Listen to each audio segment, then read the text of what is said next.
Friends, welcome to Manish भाई studies. आज हम करने जा रहे हैं चैप्टर 2 का पार्ट 3 बाय मनीष भाई स्टडीज़। इसमें कुछ नए टॉपिक्स आए हैं दोस्तों। तो नए टॉपिक्स आज हम करेंगे मिडल ईस्ट क्राइसिस, जिसमें हम अफ़गान क्राइसिस और गल्फ़ वॉर के बारे में पढ़ेंगे। ओके फ्रेंड्स, और ये कुछ और हैं। और सबसे इंटरेस्टिंग मैं आपको बताना चाहूँगा, अरब स्प्रिंग मुझे सबसे अच्छा लगा। ओके, तो चलिए शुरू करते हैं मिडल ईस्ट के साथ। मिडिल ईस्ट कंट्रीज़ को मैं मैप पर दर्शाना चाहूँगा। यहाँ पर देखिए फ्रेंड्स, यहाँ पर इजिप्ट है, ईरान है, सऊदी अरेबिया है, तुर्की है। ओके, और भी कंट्रीज़ हैं, आप देख सकते हैं स्क्रीन पर। तो चलिए टॉपिक की तरफ चलते हैं अब। सो फ्रेंड्स, हमारा अगला टॉपिक है, पॉइंट है, हमने यहाँ पर ट्रांस कॉन्टिनेंटल कंट्रीज़ को दर्शाया, जिसमें इनकी कोई जो कि स्पेसिफिक बाउंड्री यानी कि कोई भी तय सीमा नहीं होती है। ओके, जिस तरह से चाइना की नहीं है। अब हम अफ़गान क्राइसिस के बारे में जानते हैं। अफ़गानिस्तान क्राइसिस 1979 को हुआ था, और आपको हैरानी होगी ये जानकर कि अफ़गानिस्तान भी कभी इंडिया का पार्ट हुआ करता था। The period from December 1979 to 1989, who is known as the Soviet Afghan war, ये जो ड्यूरेशन था वो दिसंबर 1979 से लेकर 1989 तक का, वो सोवियत अफ़गान वॉर के नाम से जाना गया दोस्तों। अब ये एक ऐसा समय था जिसमें सोवियत यूनियन की आर्मी अफ़गान गवर्नमेंट के बिहाफ पर लड़ रही थी। वो भी किसके खिलाफ? मुजाहिदीनों के खिलाफ। ओके, मुजाहिदीन एक ऐसा ग्रुप है यहाँ पर जो इस्लाम को सपोर्ट करता है। अब देखिए 1789, सॉरी फ्रेंड्स, यहाँ पर 1989 आएगा। ओके फ्रेंड्स, 1989 में क्या हुआ? सोवियत के जो कि प्रेसिडेंट थे लियोनिड और ये ब्रेजनेव, सॉरी फ्रेंड्स अभी मैं इसका नाम सही से ना पढ़ पाऊँ, decided to send his army in Afghanistan. उन्होंने ये फैसला लिया था कि अपनी आर्मी को अफ़गानिस्तान में भेजा जाए। अब इसके पीछे का कारण क्या था दोस्तों? देखिए, अफ़गानिस्तान में कम्युनिस्ट पार्टी थी जो कि इन मुजाहिदीनों की वजह से गिर सकती थी, इसलिए सोवियत यूनियन ने अपनी आर्मी भेजी उनके खिलाफ। ओके, अब इसके क्या क्या परिणाम आए दोस्तों? अब ये जो कि लड़ाई थी वो काफ़ी लंबी चली, और इसका जो डीप इफ़ेक्ट पड़ा वो भी काफ़ी लंबे समय तक रहा। इसमें पहला तो ये हुआ कि 15,000 सोवियत सोल्जर्स मारे गए, और दूसरा ये सोवियत, अब देखिए सोवियत उस समय 1991 में डिसइंटीग्रेट हो गया था। अब आप जानते हैं कि उस समय उसकी हालत क्या थी। उसकी हालत बहुत ज़्यादा, उसकी इकोनॉमी गिर चुकी थी, फिर भी उसने ऐसा एक फ़ैसला लिया, तो इससे उसकी इकोनॉमी पर भी बहुत असर पड़ा। और इसका सबसे बुरा ये हुआ कि इससे टेररिज्म को की ब्रीडिंग हो गई, यानी कि टेररिस्ट कुछ निकल के आए। ओसामा बिन लादेन इसी वजह से निकल के आए थे। Okay friends, gulf countries include, अब देखिए यहाँ पर गल्फ़ कंट्रीज़ कौन कौन सी हैं? गल्फ़ कंट्रीज़ ये हैं सऊदी अरेबिया, यूनाइटेड अरब, और कुछ और कंट्रीज़ हैं ओमान, कुवैत, कातर, और ये और भी कुछ कंट्रीज़ हैं जैसे कि यूएई, मस्कात। लेकिन इसमें मैंने लिखा नहीं है, आप गूगल कर सकते हैं। They are called Gulf countries. वो गल्फ़ कंट्रीज़ इसलिए कही जाती हैं दोस्तों, वो पर्शियन गल्फ़ पर मौजूद हैं। ओके फ्रेंड्स, अब इस गल्फ़ वॉर जो कि हुआ था, इसमें कौन कौन इन्वॉल्व था? Iraq, Kuwait and USA. अभी हम गल्फ वॉर के बारे में भी पढ़ेंगे। अब इसमें लीडर्स भी थे कुछ involve, George Bush senior. Okay, अब ये सीनियर मैंने किस लिए लगाया है वो भी हम जानेंगे। जॉर्ज हर्बर्ट वॉकर बुश, इनका जन्म हुआ था 12 जून 1924 को और इनका देहांत हुआ 30 नवंबर 2018 में। He was an American politician, और वो एक अमेरिकन पॉलिटिशियन थे जो कि 41st प्रेसिडेंट थे यूनाइटेड स्टेट्स के। कब से कब तक? 1989 से लेकर 1993 तक। ओके, और ये रिपब्लिकन पार्टी के मेंबर्स भी थे। आपको जानकर मज़ा आएगा कि हमारे ट्रम्प भी रिपब्लिकन पार्टी के ही मेंबर हैं।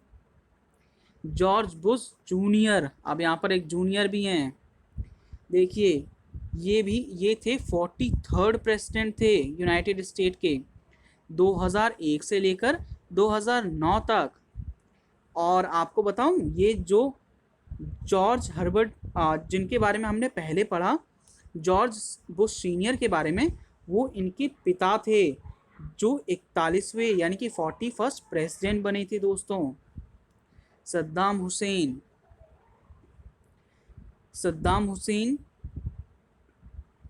Was the 5th president of Iraq, ये 5वें प्रेसिडेंट थे इराक के। कब से कब तक? 16 जुलाई से लेकर 1979 तक, और 16 जुलाई 1979 से लेकर 9 अप्रैल 2003 तक। ओके फ्रेंड्स, तो पहला खाड़ी युद्ध मतलब फर्स्ट गल्फ वॉर हुआ था 1990 में। अब इसमें इराक ने हमला कर दिया था कुवैत के ऊपर और बहुत ही जल्दी उस पर कब्जा भी कर लिया। Okay, after a series of diplomatic attempts failed. अब जब इराक को बहुत कुछ समझाया गया, इराक ने किस पर हमला किया? कुवैत पर। अब इराक को बहुत सारी कंट्रीज़ ने समझाया कि ऐसा मत करो, कुवैत को छोड़ दो, लेकिन वो फिर भी नहीं माना। तो फिर यूएसए ने कहा अब हम मिलिट्री फोर्स का इस्तेमाल करेंगे। ओके, अब देखिए ये एक ड्रामेटिक डिसीजन था जो कि यूनाइटेड नेशन ने लिया था, क्योंकि यूनाइटेड नेशन यानी कि अमेरिका तो कोल्ड वॉर में डेडलॉक, यहाँ पर मैंने किस लिए लिखा है? क्योंकि वो कोल्ड वॉर में चुप्पी साध के बैठा हुआ था फ्रेंड्स। ओके, और the US president George SW Bush, Herbert walker Bush held the emergence of new world order. Okay friends, तो आगे देखते हैं फर्स्ट गल्फ वॉर में और क्या क्या इंफॉर्मेशन दी हुई हैं। अब देखिए इन्होंने जो हमला किया, देखिए अब मासिव कोलिशन फोर्सेस, अब 6,60,000 ट्रूप्स को हमने from 34 countries fought against Iraq. देखिए 34 कंट्रीज थी और कितने ट्रूप्स यानी कि सोल्जर्स कितने थे? 6,60,000 सोल्जर्स थे और इराक को इन्होंने हराया। ओके, जिसे क्या नाम दिया गया?